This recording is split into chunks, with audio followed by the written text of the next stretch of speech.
All in.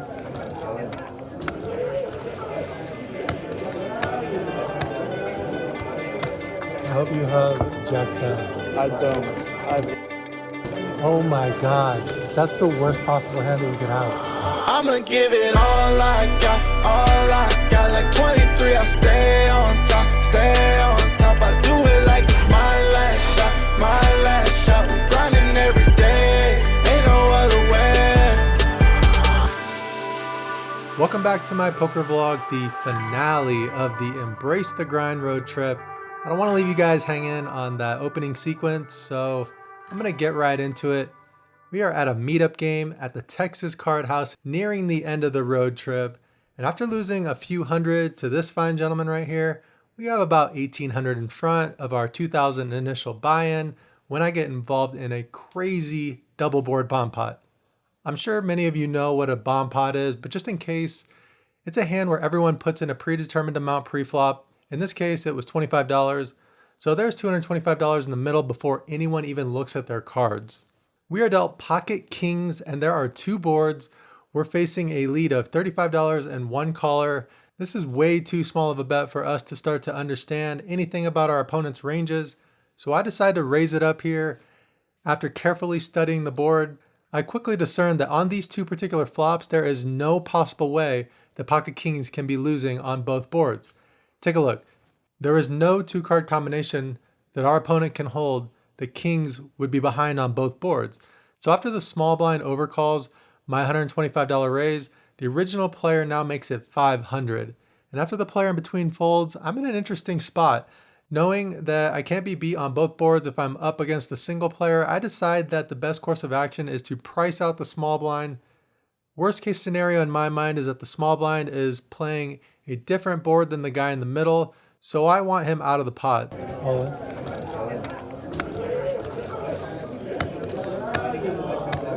So I make the all-in bet of 1,800 total, expecting the small blind to fold and the player in the middle to call it off, never expecting a 3-bet fold from him.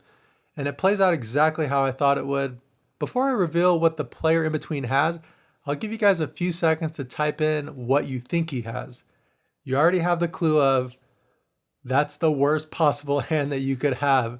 So let's see if you know what he's holding. I hope you have Jack 10. I don't. I have aces.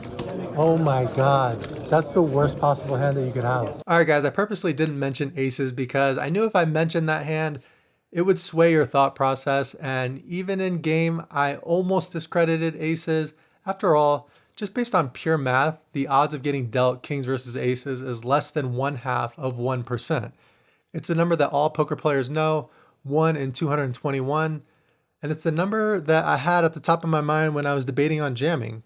But something that I didn't consider in game is that with 9-way action, the true odds of running kings into aces is nearly 4%.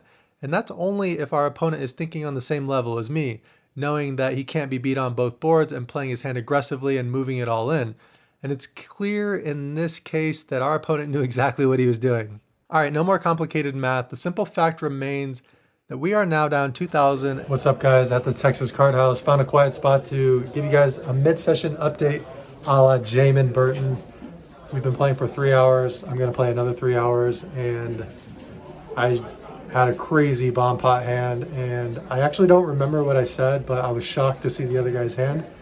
So unfiltered, I can't wait to see or hear what I actually said. Oh my god, that's the worst possible hand that you could have. But we're stuck, $2,000, got 3 more hours to go of a 6-hour session, and just gonna do my best. I am gonna be playing with Anthony Rodriguez, who is a moderator of my Facebook group, good player, so I'm actually really excited to mix it up with him. 3 more hours though, gonna get back in there, my mindset is right, and regrind. Early position makes it 20, we 3-bet in late position to 80, and we go heads up. As you know from last week's episode, I usually like to bet these board textures as the pre-flop aggressor in position. I will mix in some checks versus sticky opponents. Another thing you can do if you have no info on your opponent and you want to randomize your betting frequency on this flop is you can pay attention to back doors, perhaps choosing to bet when 1 spade is on the flop and check when there are no spades. It isn't true randomization, and in general, this is the type of board texture where we want to continue at a high frequency. I opt for a check versus this particular opponent, and we check it down to the river, and I make the nuts. 125.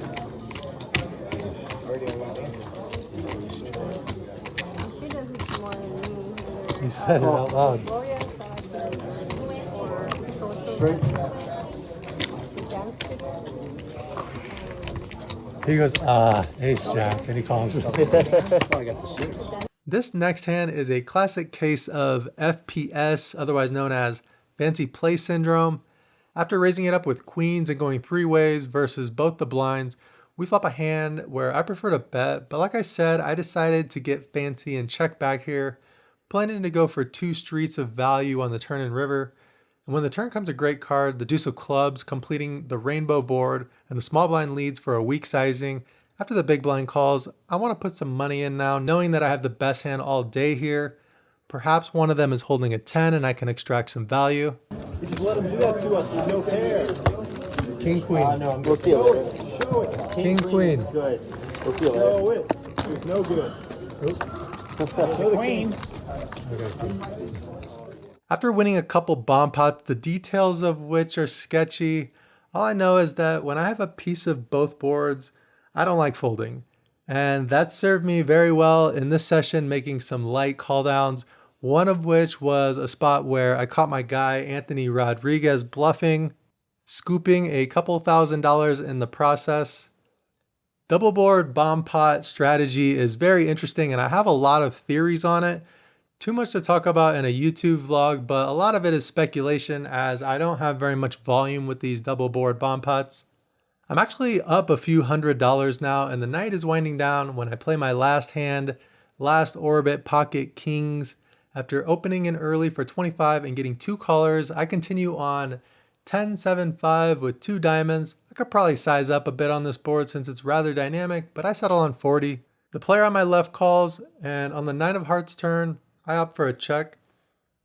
Even though 6-8 gets there, I think I can profitably bet here, and at lower stakes, I don't need to protect my range as much by checking, so in hindsight, I think I prefer a bet here. We call 75 and we are off to the 3 of spades river. He fires again 150, possibly a fold I can make against some opponents, but I played my hand in a way where this is a must call on the river. Hearts miss, diamonds miss, and all the combos of 8-9 brick off, so we are essentially bluff catching here. It's actually a mixture. Two pairs, one away. After losing this hand, we drop all of our profits and essentially end the session even. But not only do we drop all of our profits, stone even, we drop all of our chips. What'd you do? But it's obviously late and I need to get some sleep, so I'm off to Houston for their version of the Texas Card House.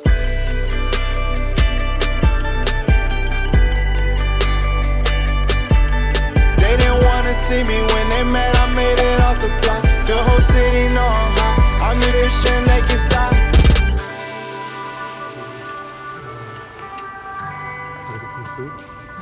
Okay. All right, my final session of the road trip, and as you can see, I am super tired. But what you can also see is how nice this venue is. We start up a 5-5 game with some familiar faces. My first hand of significance, I 3-bet the under the gun opener to 130 after he makes it 20 and gets a caller on his right. We go 4 ways to a flop, and I check back in position. We see a turn, the ace of clubs. Original raiser bets 100. Heads up to the queen of clubs river, 4 clubs on the board, he checks it, and I decide to check back here. Can't see worse calling very often, and as it turns out, I got lucky on the river.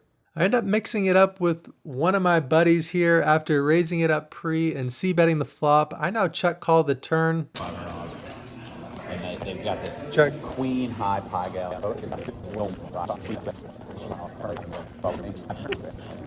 Ace 4 clubs. Ace 4 club. No. Huh?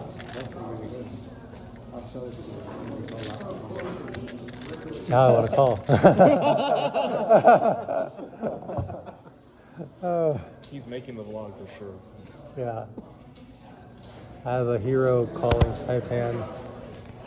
I don't know, man. You made a nice smile there. I think that there's other clubs that you would have too, though.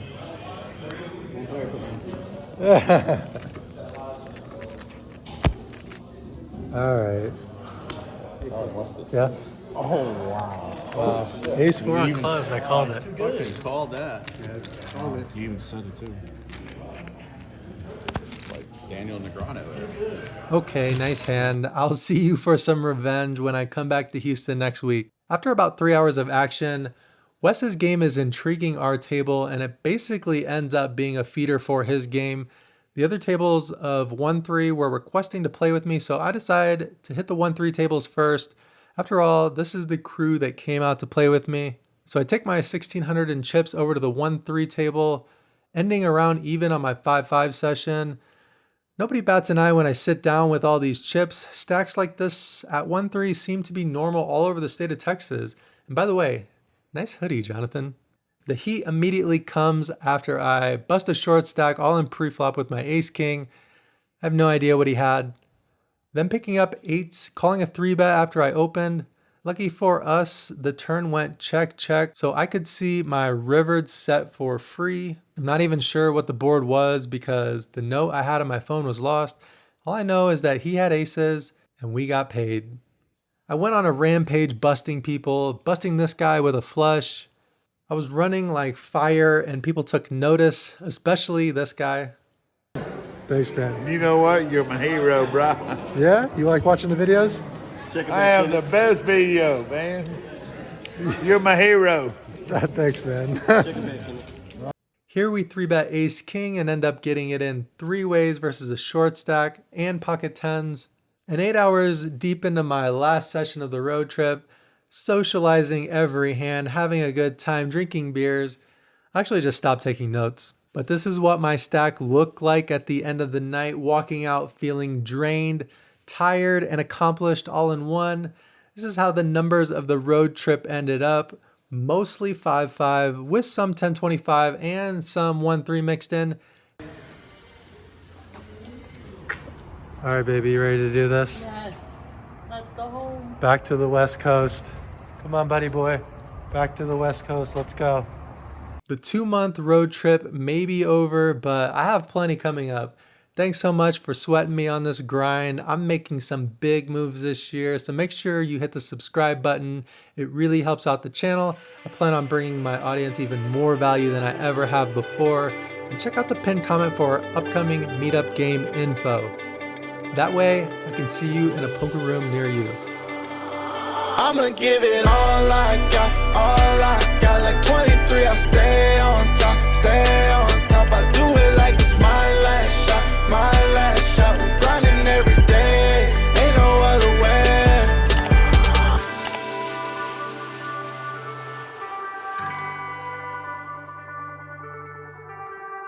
Thank you for all of the Medellin suggestions.